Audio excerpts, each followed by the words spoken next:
খড়গপুরের দিকে নজর রাখতে হচ্ছে, তার কারণ দিলীপ ঘোষকে ঘিরে সেখানে তুমুল বিক্ষোভের ছবি উঠে আসছে। তার গাড়ি ঘিরে বিক্ষোভ, স্থানীয় বাসিন্দাদের দেখুন সেই ছবি, যথেষ্ট উত্তপ্ত পরিস্থিতি।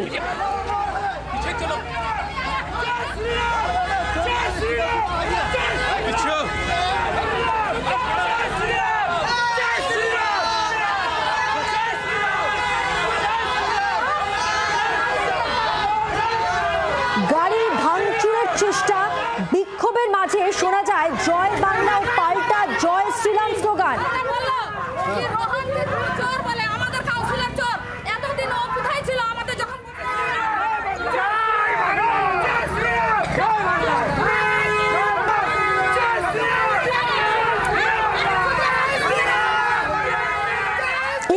প্রতিনিধি রয়েছেন আমাদের সঙ্গে টেলিফোন লাইনে।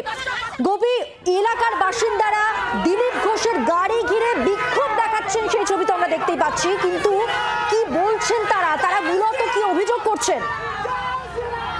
দেখো, আজ সকালে 27 নম্বর ওয়ার্ড পুরী গেটে চা চক্রে দিলীপ ঘোষ আসেন, তারপর ওখানে বক্তব্য দেন।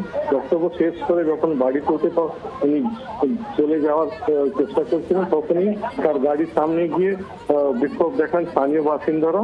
এমনকি গাড়ি ভাঙচুর করার চেষ্টা চালায় বলে অভিযোগ। স্থানীয়দের অবরোধ করার চেষ্টা করেছে, কিন্তু সেটা হয়নি।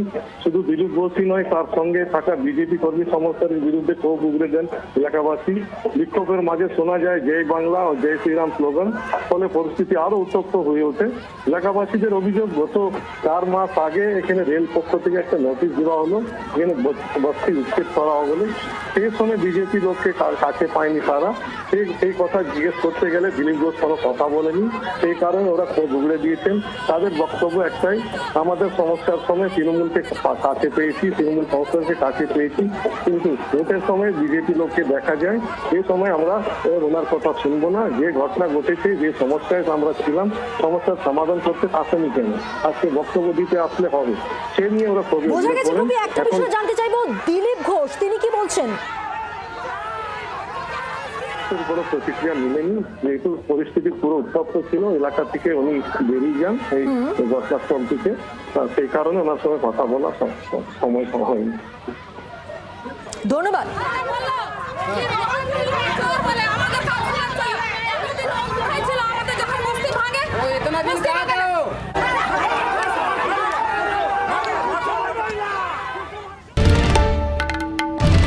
বাংলার আওয়াজ, বাঙালির আবেগ, জি 24 ঘন্টা।